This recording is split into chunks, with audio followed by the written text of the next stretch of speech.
maskiidha. Uf dhoysanii TikTok marratti qofa caffaruu achuma irratti sirbuu ufumaaf uf gammachiisuu namootuma TikTok.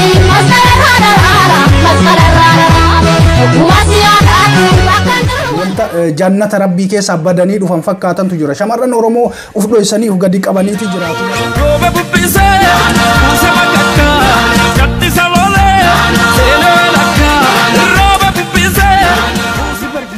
Jireenya lafarraa kan badee lubbuu ilma namaa hedduu balleessaa jiru kana nama dubbatu hedduu nagartu. Gaafamo shigaba wantundi sidaa kan darba.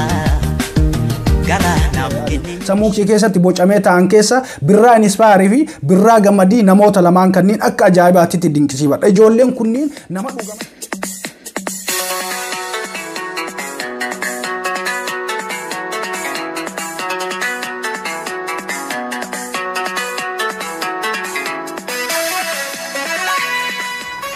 Ashama harka fuune kabajamtootaa fi jaallatamtoota hordoftoota moodii miidiyaa bakkuma jirtanitti nageenyi koo kan kabajaa laga qaxxaamuree tulluu qaarii isin haa qabu qophii bashannanaa qophii ajaa'ibaa isiniif qabadhee dhufee jira hanga xumura sagantaa kiyyaatti na faana turan affeerraa koo yeroo hundaati. Egaan akkuma ammaan dura beektan chaanaala kanarratti qophiilee garaagaraa isiniif qabannee dhiyaanna qophiilee barnoota qaban qophiilee bashannanaa fi qophiilee waa'ee ummata keenya wantoota garaagaraa wanta taajjabnee fi wantoota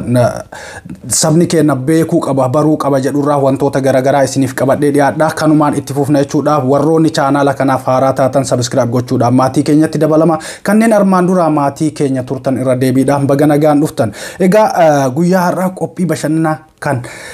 sammuu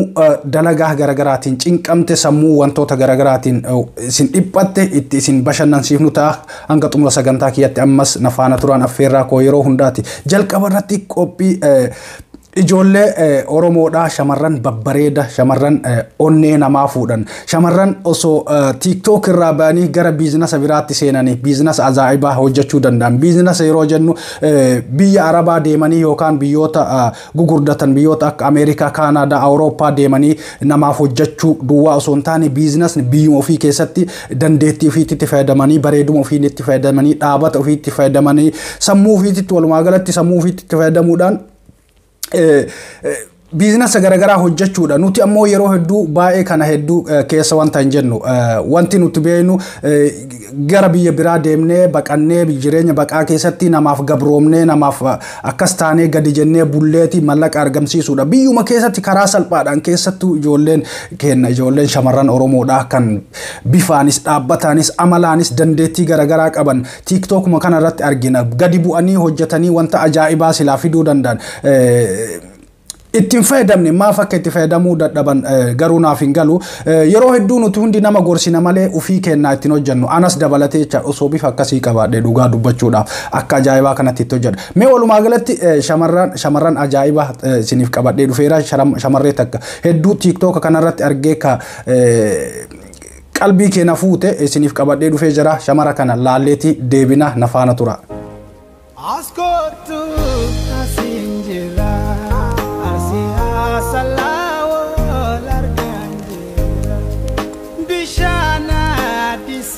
Baba contrura tuza trura ni bishana disababa ya la sala se baeti ya la sala se baeti ya la sala se baeti akkuma ammaan dura jedhe maskii namni hin beekne jiru maskii dhugamatti bareeduma isii dandeettii isii uumama isii akkaataa rabbi isii itti uume hundi keessan ni argitan jechaadha bifuma kanatti fayyadamtee dandeettii kanatti fayyadamtee uumama isii itti fayyadamtee biizinasa garaagaraa keessa galteeti ormas fayyadaa ofiisis fayyadamaa jirti biizinasoota garaagaraa keessa seenuudhaan jechuun beeksisa garaagaraa manneen uffataa garaagaraa manneen nyaataa garaagaraa beeksisuudhaan Oromiyaa kutaa Oromiyaa keessa naanna'uudhaan wantoota ajaa'ibaa hojjechuudhaan YouTube irratti TikTok irratti karaalee garaagaraatiin aattan peejii irratti peejiin isii tarii kafaluu fi dhiisuu wanni irraa beeku tokko hin jiru faayidaa hedduu argataati jirti namni biraa ijoolleen keenya shamarran biraa kama bareedumaan akkuma maskiidha dandeettiin isaanis akkuma maskiidha ka wantoota garagaraa hojjechuu danda'an akkuma maskiidha uf dhoysanii TikTok irratti qofa caffaruu achuma irratti sirbuu ufumaaf uf gammachiisuu namootuma TikTok fayyadaman gammachiisuu malee dandeettii isaanii kana gara biizinasiitti fiduu warroon hin dandeenyetu jira osoo isaan kunis akkuma dhufanii akkuma maskii kanatti dandeettii isaanii kanaan wanta jedhanii gara biizinasa kana seenanii hedduu natti tola mee shamara tan ammas irra deebine viidiyoo isii tokko laalla shamarri tun akkan argetti osoo biyya keessa jiraatte Miss Oromiyaa taatee filamuu dandeetti bareeduma kanaan dandeettii kanaan dhaabata kanaan osoo achirratti hirmaatu taate Miss Oromiyaa taate nama filamuu danda'u garuu biyyuma ormaa keessatti mataa ofii gadi qabanii namumaaf gabroomanii namaaf ergamaatti jiraatu kun ammootu hanga yoomiti taawwanni jedhu tokko hedduu nama yaachisa beetu mee shamara tana itti deebinee ammas viidiyoo isii dhaggeeffanneeti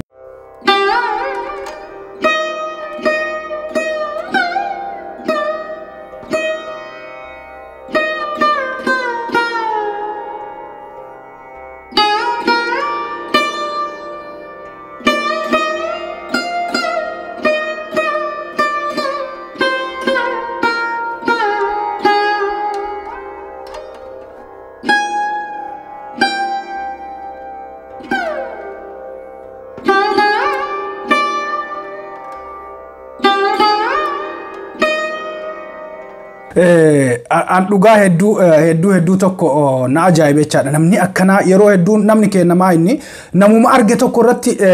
waa'ee nama tokko namuma agarre tokko qofa haasofna yeroo hedduu ama miidiyaa kana irratti kan nuti irraa haasofnu kan viidiyoo isiillee fuunee react irratti goonee irratti hojjennu viidiyoo maskiiti maskii duwwaa miti shamarran Oromoo kan bareeduma isaanii ijji isaanii yeroo tokko ija isaanii laallaan yeroo tokko isaan laallaan ijji kee lafa sin laalle wanta jannata rabbii keessa badanii dhufan fakkaatantu jira shamarran Oromoo uf dhoysanii uf gadi qabaniiti jiraatu malee difama bareedumni isaanii waan hangana jedhamee himuu hin dandeenye garuu uf dhoysaniiti jiraatu maal godhan karaa garagaraati garuu miidiyaa irratti bayaaniituma jiru miidiyaa garagaraa irratti Facebook irratti TikTok irratti wanta garagaraa irratti bayaaniituma jiru garuu beekamtii argatanii wanta namni silaa miidiyaa irraa argatu wanta faayidaa sabni biraa miidiyaa irraa argatu kanan argatan mee maskittiin isin deebisa ergatana jenne mee tanaa fi maskiillee wal bira laalaa dhugamatti mee amma bareedumni miidhaginni maskiidhaa fi miidhaginni mucayyoo tanaa garaagarummaa hangamii qaba mee yaada keessan kenna komantiin akka hangam takka addaan fagaatan dhaabata isaanii miidhagina isaanii jaralachiin wal dorgomsiisame beekaatiin jaralachuu fide mee wal dorgomsiisaa shamarran kana lamaan viidiyoo dhan ajaa'ibaa isiniif qabadhee dhufe hanga dhumaatti na faana tura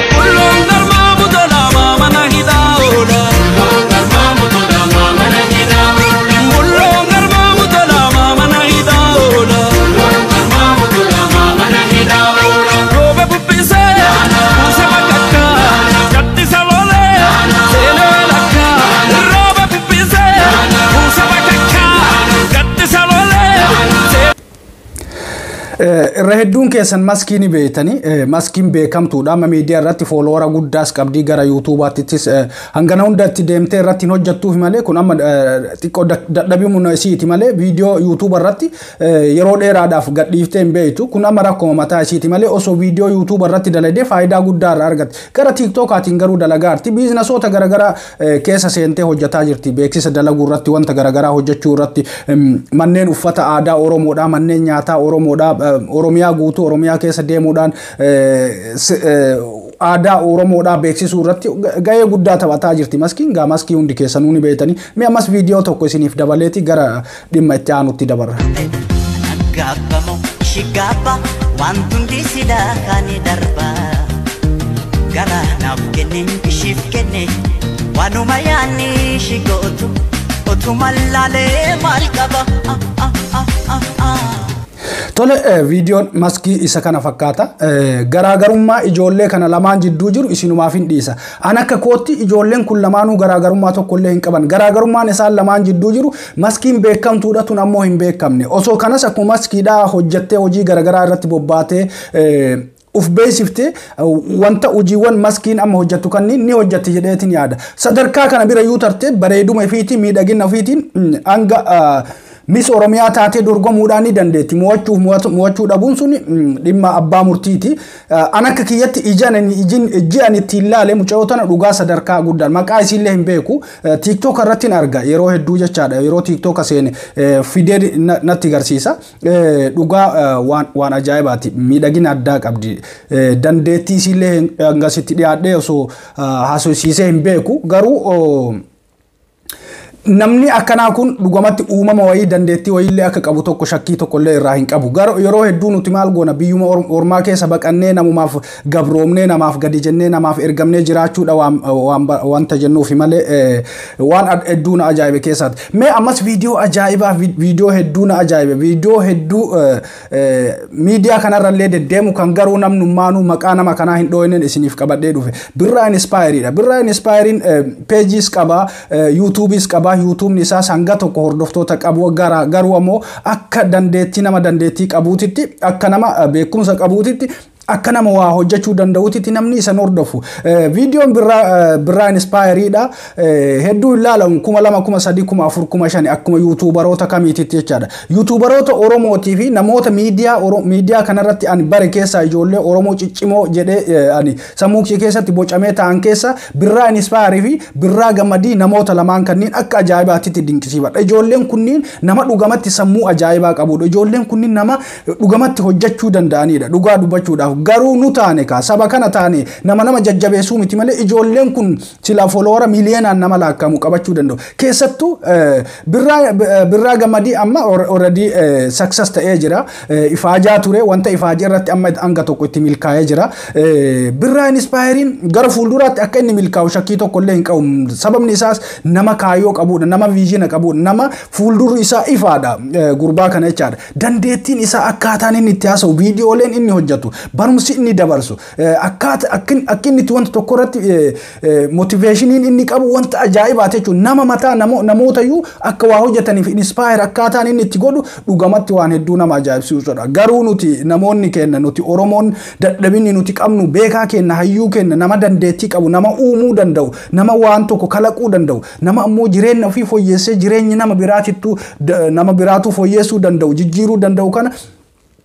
cinaa hin dhaabbannu hin deeggarru waan guddaa miti. Namni viidiyoo isaa like godhanii share isaa gochuun waan guddaadha. Beetani namni tokko yaada sii kennuu miti, namni tokko si bira taa'ee mallaqa sii kennuu miti, sadarkaa mallaqaan nama qarqaaruu sun waan guddaadha. Viidiyoo namni tokko viidiyoo daqiiqaa 10 namni gadhiise namni Oromoo miliyoona 50 miliyoona 60 ofiin jennu keessa osoo miliyoonummaan lama viidiyoo tokko birraa Inspaayirii gadhiisu namni miliyoonummaan lama laale birraa Inspaayirii nama addunyaa tana jijjiiruu danda'u. Dandeettiin isaa wantiin ani sarraa hubadhu dhugaa dubbachuudhaaf ani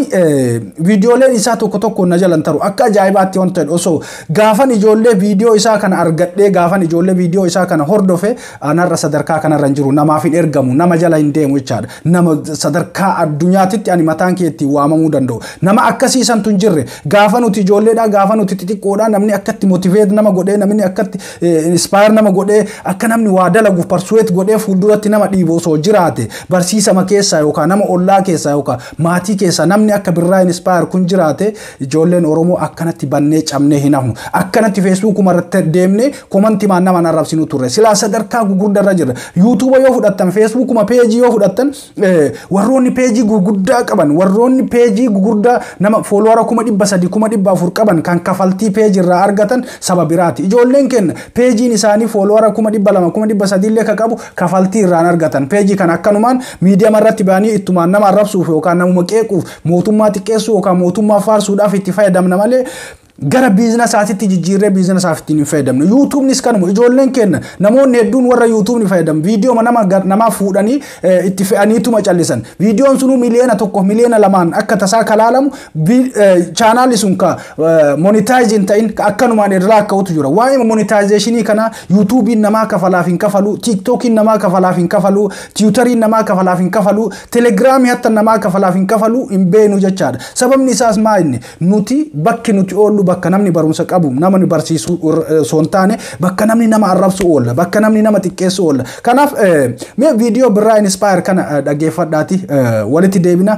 birraa inspire namni maatiin ta'iniif maatii ta'aa fi hordofaa viidiyoon isaa viidiyoolee hedduu namatti toluudha viidiyoolee ajaa'ibaa hojjeta jechaadha mee viidiyoo birraa inspire kana dhageeffanneeti deebina zabana lukkuu fi zayitiin qaalottee lubbuun ilma namaa akka malee rakkiste ilmoon saree maallaqa guddaadhaan gurguramte ilmoo namaa bilisaanuu namni garagaleetu ilaalu jiru waa'ee miidhama bineensa bosonaa namni hedduu yeroo iyyanni dhageenya daa'ima ilma namaa kan beela fi dheebuudhaan dhumaa jiru garuu nama dubbatu hin dhageessu waa'een saayinsii hawaa ni odeeffama ni barsiifama jireenya lafarraa kan badee lubbuu ilma namaa hedduu balleessaa jiru kana nama dubbatu hedduun agartu siidaan namoota bebbeekamoo du'anii maallaqa guddaa baasanii yeroo jaaramanni agarra daa'imman hiyyeeyyii karaa konkolaataa cinaa ciciisaa bulan garuu nama maqaa kaasu hin dhageessu manneen hidhaa maallaqa miiliyoonataan yeroo jaaramanni dhageenya osoo ilmi namaa miiliyoonataan mana dhabee qabbanaa fi aduu keessa galu saree fi adurreen soofaa nama hedduurra taphataa oolan hiyyeessi tokko dhufee yoo dhagaa mooraa mana isaatiin ala jirurra taa'e ni ari'an